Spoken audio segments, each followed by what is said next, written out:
সুপ্রিয় শিক্ষার্থী, আশা করি তোমরা সবাই ভালো আছো, সুস্থ আছো এবং নিরাপদে আছো।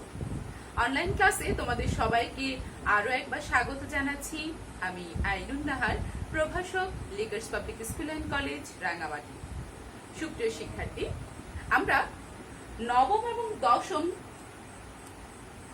ক্লাসে ব্যবসায়ী উদ্যোগ অষ্টম অধ্যায় ব্যবসায়ী প্রতিষ্ঠানের ব্যবস্থাপনা এই অধ্যায়টি নিয়ে আলোচনা করছিলাম।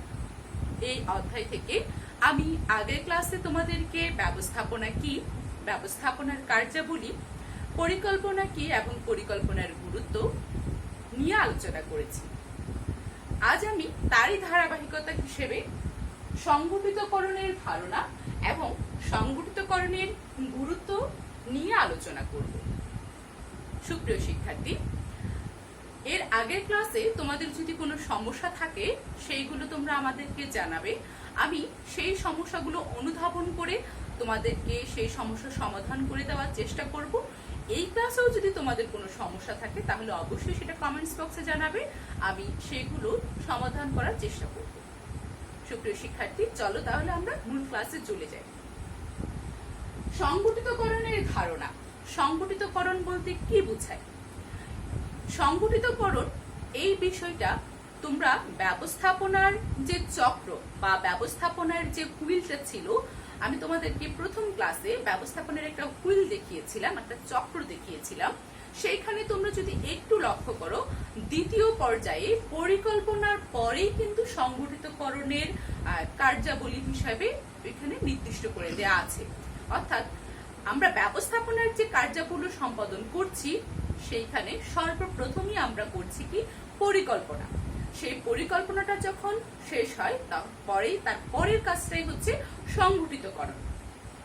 তাহলে ব্যবস্থাপনার দ্বিতীয় স্তরে গিয়ে আমরা সংগঠিতকরণ কাজটা সম্পাদন করব। এখন আসি যে সংগঠিতকরণ বলতে কি বোঝায়। পাঠ্য বইয়ের ভাষায় সংগঠিতকরণ বলতে কি বোঝায় সেটা বোঝানোর আগে আমি তোমাদেরকে স্বাভাবিক ভাষায় বা তোমাদের বোঝার জন্যই আমাদের দৈনন্দিন জীবনের উদাহরণ দিয়েই বুঝিয়ে দিচ্ছি। মনে করো আমরা সবাই পিকনিকে যাব। সেই পিকনিকের কথা যেটা আমি প্রথম ক্লাসে বলেছিলাম, এই অধ্যায়ের প্রথম ক্লাসে বলেছিলাম যে আমরা পিকনিকে যাব। সেই পিকনিকের কথা এখন সেইখানে আমরা বলেছিলাম যে পিকনিক আমরা কখন যাব, কোথায় যাব, কে কে যাব, কত টাকা নির্ধারণ করা হবে, কি কি পড়বো, এই সব কিছু মানে ভবিষ্যৎ পরিকল্পনা সম্পর্কে আমরা একটা ছক তৈরি করেছিলাম। তাহলে সেই ছকটা মনে করি পরিকল্পনা সেই কাজটা শেষ, মনে করি যে আমাদের পিকনিকের দিনক্ষণটা চলে এসেছে, অর্থাৎ পিকনিক আর 2-3 দিনের মধ্যেই হয়ে যাবে।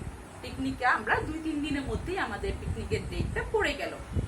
তাহলে পিকনিকের দিনেই যদি আমরা যে পিকনিকের যে কার্যাবলী সেই কাজটা যদি আমরা পিকনিকের দিনেই করতে চাই তাহলে কিন্তু পিকনিকটা খুব সুষ্ঠুভাবে সম্পাদন হবে না। কিরকম? মনে করি পিকনিকে যেতে হলে আমাদের সেখানে খাওয়া দাওয়ার বিষয় আছে, আমাদের যাতায়াতের বিষয় আছে, আমরা সেখানে গিয়ে কোন ধরনের মজা করবো, এই সকল বিভিন্ন বিষয়গুলি আছে। সেই বিষয়গুলি যদি আমরা পিকনিকের দিনেই করতে চাই তাহলে কিন্তু আমাদের কাজটা খুব সুষ্ঠুভাবে সুন্দর হবে না। তাহলে আমাদেরকে কি করতে হবে? তার আগেই, পিকনিকের আগেই আমাদেরকে কিন্তু নির্ধারণ করে ফেলতে হবে যে এই পিকনিকের বাজার করার এই কাজটা কে কে করবে, যাতায়াতের জন্য গাড়ি ভাড়াটা, গাড়ি ঠিক করাটা কে কে করবে, বা যাতায়াত করার জন্য যাবতীয় যত রকমের কার্যাবলী আছে সেগুলো কে কে সম্পাদন করবে। তারপর ওইখানে কি আমাদের যে আনন্দ উপভোগ করার বিষয় সেটা কে কে করবে, চিকিৎসার জন্য কে কে থাকবে। এই যে কাজগুলো ভাগ করে দেওয়া এবং কাজ ভাগ করার পাশাপাশি কাজগুলো কে সম্পাদন করবে সেটাও নির্দিষ্ট করে দেওয়াটাকেই আমরা বলছি সংগঠিতকরণ। তাহলে পাঠ্যপুস্তকের ভাষায় এইবার আমরা দেখি যে সংগঠিতকরণ কাকে বলে। বলছে কি একটা নির্দিষ্ট লক্ষ্য অর্জনের জন্য বিভাগ, উপবিভাগ ও কর্মীদের মধ্যে সম্পর্ক নির্ধারণের কাজকে সংগঠিতকরণ বলে। কি বললো? একটা নির্দিষ্ট লক্ষ্য অর্জনের জন্য আমাদের লক্ষ্য কি ছিল? পিকনিকে যাওয়া। তারপর বললো কি বিভাগ, উপবিভাগ এই যে কাজগুলোকে বিভিন্ন ভাগে ভাগ করলাম, বাজার করা, রান্না বান্না করা, যাতায়াতের জন্য গাড়ি ঠিক করা বা যাতায়াত যাবতীয় কার্য সম্পাদন করা, বিনোদন, চিকিৎসা, এই যে আমি বিভিন্ন ভাগে ভাগ করলাম, এইখানেও সেটা বলছি বিভাগ এবং উপবিভাগে ভাগ করব। তারপর বললাম কি, কর্মীদের মধ্যে সম্পর্ক নির্ধারণ, অর্থাৎ কে কোন কাজটা করবে। সবাই যদি রান্না বান্নাই করে তাহলে বাকি কাজ আর করার প্রয়োজন হবে না, শুধু ওই যেখানে রান্না করবে ওখানেই খেতে হবে, তাই না? তো ব্যাপারটা সেরকম না, সবাইকে কাজ করতে হবে, কিন্তু বিভিন্ন বিভাগ উপবিভাগে। ঠিক কর্মীদেরকেও সব কর্মী একই কাজ করবে না, কোন কর্মী কোন কাজ করবে সেই কর্মীদের মধ্যে এবং কাজের মধ্যে একটা সুষ্ঠু সুন্দর একটা যোগ সাজেশ আমাদের তৈরি করে দিতে হবে। কাজ নির্ধারণ করাকে সংগঠিতকরণ বলছি। এই জিনিসটাকে আমরা বলছি সংগঠিতকরণ। তাহলে পাঠ্যপুস্তকের ভাষায় আমরা কি বলবো?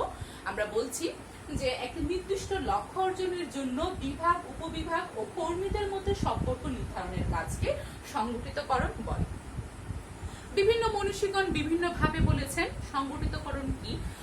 তারা এটাও বলেছেন যে একটা প্রতিষ্ঠানের যে যন্ত্রপাতি, মূলধন, এইগুলোর সাথেও কিন্তু কর্মীদের একটা সম্পর্ক আছে বা প্রতিষ্ঠানের একটা সম্পর্ক আছে, সেইটা যোগ সাজস করাটাও ওনারা সংগঠিতকরণের একটা অংশ বলেছেন।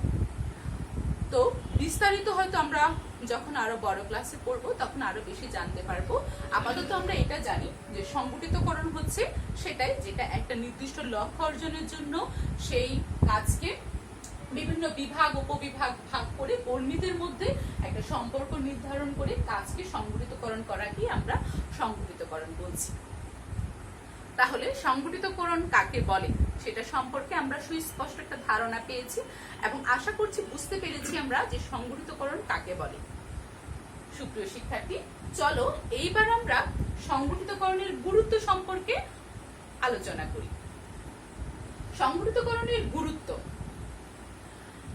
একটা ব্যবসায়ী প্রতিষ্ঠানে সংগঠিতকরণের গুরুত্ব অপরিসীম। কিরকম? একটা সংগঠিতকরণ যখন আমরা করব, আমরা যখন কর্মীদেরকে আগেই তাদের কাজ সম্পর্কে ধারণা দিতে পারবো, তাহলে সেই ক্ষেত্রে কর্মীরা সেই কাজটা এবং কোন কর্মী কোন কাজটা করবে সেটা সম্পর্কে তাদের সুস্পষ্ট একটা ধারণা পায়। তারা তার মানসিকভাবে, শারীরিকভাবে সেই কাজটা সম্পাদন করতে পারে, আবার ব্যবস্থাপকও সেই অনুযায়ী ব্যবস্থা গ্রহণ করতে পারে। এই ক্ষেত্রে ব্যবস্থাপক এবং কর্মী সবারই জন্য একটা সুশৃঙ্খল একটা পরিবেশ তৈরি করাই মূল উদ্দেশ্য কিন্তু সংগঠিতকরণের। অর্থাৎ সংগঠিতকরণ একটা প্রতিষ্ঠানে শৃঙ্খলা তৈরি করে। প্রতিষ্ঠানের উচ্চ স্তর থেকে শুরু করে, প্রতিষ্ঠানে বিভিন্ন স্তর থাকে, উচ্চ স্তর, মধ্য স্তর, নিম্ন স্তর। প্রতিষ্ঠানের স্তরগুলো সম্পর্কে তোমরা যদিও এখনো পড়োনি, যখন আরো উপরে ক্লাসে যাবে তখন বুঝতে পারবে। তবে এটুকু বলি যে প্রতিষ্ঠানে কর্মী থাকে, মধ্য স্তরের বিভিন্ন অফিসার থাকে, তারও উপরের বিভিন্ন পরিচালক থাকে, এদেরকেই বলছি আমরা বিভিন্ন স্তর, প্রতিষ্ঠানে বিভিন্ন স্তর। এই সবার সাথে একটা সুস্পষ্ট শৃঙ্খলবদ্ধ একটা পরিবেশকে আমরা সংগঠিতকরণের প্রয়োজনীয়তা অনুধাবন করি। তাহলে চলো আমরা দেখি যে সংগঠিতকরণের সুবিধাগুলো বা গুরুত্বগুলো কি কি। প্রথমে আমরা বলছি দায়িত্বের সুনির্দিষ্টকরণ। দায়িত্বের সুনির্দিষ্টকরণ সংগঠিতকরণের মাধ্যমে আমরা সবার আগে কর্মীরা কে কোন কাজ করবে, কাজগুলো কি কি, সেইগুলো কিভাবে ভাগ করা যায়, সেগুলো কত ভাগে ভাগ করলে সুন্দর হয়, সেইগুলো সম্পর্কে আমরা এখানে ভাগ করে আমরা সেইগুলো পরেই আমরা কিন্তু কাজ করি, সেগুলো নিয়েই আমরা কিন্তু আমরা বলতে মানে ব্যবস্থাপক সেইভাবেই কাজ করেন। তো ব্যবস্থাপক কি করেন? দায়িত্বটা সুনির্দিষ্ট করে দেন। এই কর্মী এই কাজ করবে, এই বিভাগ বা উপবিভাগে এতজন লোক থাকবে, ওই বিভাগে এতজন লোক থাকবে, একদম সুনির্দিষ্ট করা থাকে। যার দরুন সংগঠিতকরণের মাধ্যমে কর্মীরা কাজ সম্পর্কে একটা সুনির্দিষ্ট, আমি আমার ওই কাজের জন্য জবাবদিহি থাকবো, কিন্তু প্রতিষ্ঠানের অন্য কোনো কাজের জন্য যদি আবার সেই কর্মীকে জবাবদিহি চাওয়া হয় তাহলেও হবে না। যে যাকে যে কাজটা দেওয়া হবে তার কাছে সেই কাজটার জবাবদিহিতা চাওয়া হবে, সুনির্দিষ্ট থাকবে। তারপর হচ্ছে উদ্দেশ্য অর্জনের সহায়ক। আমার কাজ যদি নির্দিষ্ট থাকে, যেমন তোমাদের কাজ নির্দিষ্ট আছে, পড়ালেখা করা, মন দিয়ে একজন সুনাগরিক হিসেবে গড়ে ওঠা, একজন পরিবার সবসময় তোমাদের কাছে কাম্য, পরিবার চাই যে তোমরা যেন তাদেরকে একজন ভালো মানুষ, যেই সকল গুণাবলীর অধিকারী হয় তোমরাও যেন সেই সকল গুণাবলীর অধিকারী হও। সেই রকম এই উদ্দেশ্যটা তোমার কাছে সুনির্দিষ্ট। তুমি তোমার জীবনের উদ্দেশ্যটা সম্পর্কে জানো। আমরা কি চাই তোমার কাছে? যে তুমি একজন সুনাগরিক হিসেবে গড়ে উঠো, তোমার ভিতরে মানবীয় যে গুণাবলীগুলো আছে সেইগুলো যেন একদম সুস্পষ্ট হয়, এবং সারা জীবন তুমি যেন সেই মানবীয় গুণাবলীগুলো তোমার নিজের ভিতরে ধারণ করে রাখো। এই যে উদ্দেশ্যটা যে সুস্পষ্ট, সেরকম কর্মীরাও কিন্তু তাদের উদ্দেশ্যটা যে কি সেটা যদি তারা জানতে পারে তাহলে সেই দিকেই কিন্তু তারা ধাবিত হতে পারবে। তোমার উদ্দেশ্যটা কি সেটা তুমি জানো দেখে তুমি কিন্তু সেই দিকেই হাঁটতে পারছো। ঠিক একইভাবে প্রতিষ্ঠানের কর্মীরা যখন জানতে পারবে যে একটা প্রতিষ্ঠানের উদ্দেশ্যটা কি, তাহলে সেই কিন্তু সেই উদ্দেশ্য অর্জনের জন্য সহায়ক হয়ে কাজ করবে। তারপর আমরা দেখি জবাবদিহিতা ও শৃঙ্খলা প্রতিষ্ঠা। একটু আগে এই বিষয়টা নিয়ে বলছিলাম যে আমার কাজটা যখন সুনির্দিষ্ট, তোমার কাজও সুনির্দিষ্ট। যেমন তোমার কাজ হচ্ছে পড়ালেখা করা, সুনাগরিক হিসেবে গড়ে ওঠা, যখনই এটার ব্যতিক্রম ঘটে তখনই তোমাকে খপ করে ধরা হয়, তাই না? ঠিক সেরকম ভাবে তোমার কাছে জানতে চাওয়া হয়, তোমাকে তোমার কাজটা সুনির্দিষ্ট করে দেওয়ার পরেও তুমি কেন তার বাইরে গিয়ে কাজ করছো সেইটা সম্পর্কে তোমার কাছে জবাবদিহিতা চাওয়া হয়। ঠিক একইভাবে প্রতিষ্ঠানের কর্মীদের কাছেও তাদের যে সুনির্দিষ্ট দায়িত্ব আছে সেই দায়িত্বটা যদি শৃঙ্খলার সাথে সে সম্পাদন না করে তাহলে কিন্তু তার কাছে জবাবদিহিতা চাওয়া হয় এবং সে জবাবদিহি করতে বাধ্য। তারপর হচ্ছে আমরা দেখি মানব সম্পদের যথাযথ ব্যবহার। আমরা মানব সম্পদ আমাদের প্রতিষ্ঠানে, একটা প্রতিষ্ঠানের যে কর্মীরা থাকে তাদের কাছে কিন্তু বিভিন্ন দক্ষতা, বিভিন্ন তাদের কাজ করার সামর্থ্য, তাদের অভিজ্ঞতা, এই সকল বিষয়গুলি কিন্তু খুবই গুরুত্বপূর্ণ ব্যবস্থাপকের কাছে। ব্যবস্থাপক প্রত্যেকটা কর্মীর প্রতিটা দক্ষতা, তাদের যোগ্যতা সম্পর্কে যথাযথভাবে সুনিপুণভাবে অনুধাবন করে কিন্তু তাদের কি করে, সেই বিভিন্ন বিভাগ, উপবিভাগ, বিভিন্ন কাজে তাদেরকে বন্টন করে দেয় প্রতিষ্ঠানের লক্ষ্য অর্জনের জন্য। তারপর আমরা দেখি সুষ্ঠু সমন্বয় সাধন। সুষ্ঠু সমন্বয় সাধন, ওই যে বিভিন্ন বিভাগ, উপবিভাগ, বিভিন্ন যে কাজের যে ভাগগুলো হয় সেই ভাগগুলো কিন্তু খুব সুষ্ঠুভাবে, সুন্দরভাবে কিন্তু ওদের মধ্যে একটা সমন্বয় সাধন করা যায় যদি সংগঠিতকরণ থাকে। সংগঠিতকরণের জন্য কিন্তু এই সুষ্ঠুভাবে সমন্বয় সাধনটা খুবই প্রয়োজন। মনে করি পিকনিকে, আমরা ওই যে পিকনিকের কথা বলছিলাম, সেই পিকনিকে মনে করি বাজার করাটা, গাড়ি ঠিক করাটা, এগুলো কিন্তু একটু আগেই করে ফেলতে হয়, তাই না? কিন্তু আমি যদি এই দুটো কাজ পিকনিকের দিন করব বলে ফেলে রাখি এবং আমরা পিকনিকে কি রান্না করব সেই রান্নাটা এখন যদি শুরু করি, বাজার করি নাই কিন্তু আমি রান্না করার চিন্তা ভাবনা যদি শুরু করি, তাহলে কিন্তু কাজের শৃঙ্খলা থাকলো না, সুষ্ঠু একটা সমন্বয় তৈরি হলো না। ঠিক একইভাবে প্রতিষ্ঠানেও একদম খুব সুষ্ঠুভাবে সমন্বয় সাধন করার জন্য, মিক্সচার করার জন্য আমাদের কিন্তু সংগঠিতকরণ অত্যন্ত গুরুত্বপূর্ণ।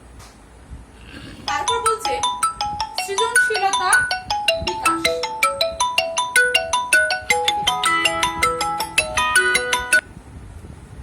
সৃজনশীলতার বিকাশ বলছে কি, একটা সংগঠিতকরণের মাধ্যমে আমরা কিন্তু সৃজনশীলতার বিকাশটা ঘটাতে পারি। কিরকম? যে কাজে বেশি অভিজ্ঞ, যে কাজে দক্ষ, আমার আমার এই কাজটা ভালো লাগে, আমি সেটা বলতে পারবো, আমি সেটা জানাতে পারবো, তাহলেই আমার কিন্তু সৃজনশীলতার বিকাশটা ঘটবে। তারপর বলছে যে কার্যকর নিয়ন্ত্রণ প্রতিষ্ঠা। প্রতিষ্ঠানে অনেক কর্মী থাকে, সেই সকল কর্মীদের মধ্যে একটা কার্যকর নিয়ন্ত্রণ প্রতিষ্ঠা করার জন্য কিন্তু আমার সংগঠিতকরণটা অত্যন্ত গুরুত্বপূর্ণ। কারণ সংগঠিতকরণ কিন্তু শুধুমাত্র কাজ বিভাজন করে না, একই সাথে কিন্তু কর্মীদের কাজের শৃঙ্খলাটাও তৈরি করে। তাহলে কার্যের নিয়ন্ত্রণ প্রতিষ্ঠার জন্য আমাদের অবশ্যই সংগঠিতকরণ অত্যন্ত গুরুত্বপূর্ণ। তারপর দেখি সম্প্রসারণ ও উন্নয়ন। প্রতিষ্ঠানের পরবর্তী ধাপটা কি হবে, কিভাবে প্রতিষ্ঠানের কাজগুলো আরো অনেক বেশি সহজভাবে করা যায়, কিভাবে আরো উন্নয়ন করা যায় কাজের, বা যেই কার্যক্রমটা চলছে সেই কার্যক্রমটা আরো কিভাবে উন্নত স্তরে নিয়ে যাওয়া যায়, এই সকল বিষয়গুলি চিন্তা ভাবনা কিন্তু কর্মীদের মাঝ থেকেই উঠে আসে। সেইগুলো কিন্তু আমরা সংগঠিতকরণের মাধ্যমে জানতে পারি এবং পরবর্তীতে উচ্চ স্তরে সেইগুলো প্রয়োজনীয় পদক্ষেপ গ্রহণ করতে পারি। সুপ্রিয় শিক্ষার্থী, আজ আমি তোমাদেরকে সংগঠিতকরণের বিভিন্ন গুরুত্বগুলো তোমাদেরকে একটু অন্যভাবে তুলে ধরার চেষ্টা করেছি। এইগুলো যদিও তোমাদের পাঠ্য বইয়ে নেই, আমি নিজে থেকে তোমাদের এগুলো তুলে ধরলাম। তোমরা চেষ্টা করবে সংগঠিতকরণের গুরুত্বগুলো যদি না বোঝো আমাকে জানাবে, চেষ্টা করবে এগুলো আমি যেভাবে বলেছি সেগুলো একটু মনে রাখার। যদি 2, 3টা 4, 5টা যদি গুরুত্বও তোমরা উল্লেখ করতে পারো, আমার মনে হয় সেগুলো তোমাদের পরীক্ষার জন্য অত্যন্ত ফলদায়ক হবে। তাহলে আজ আমরা সংগঠিতকরণের ধারণা এবং সংগঠিতকরণের গুরুত্ব সম্পর্কে জানলাম। যদি তোমাদের কোনো সমস্যা থাকে অবশ্যই আমাকে জানাবে। সবাই ভালো থাকবে, সুস্থ থাকবে, নিরাপদে থাকবে। ধন্যবাদ সবাইকে।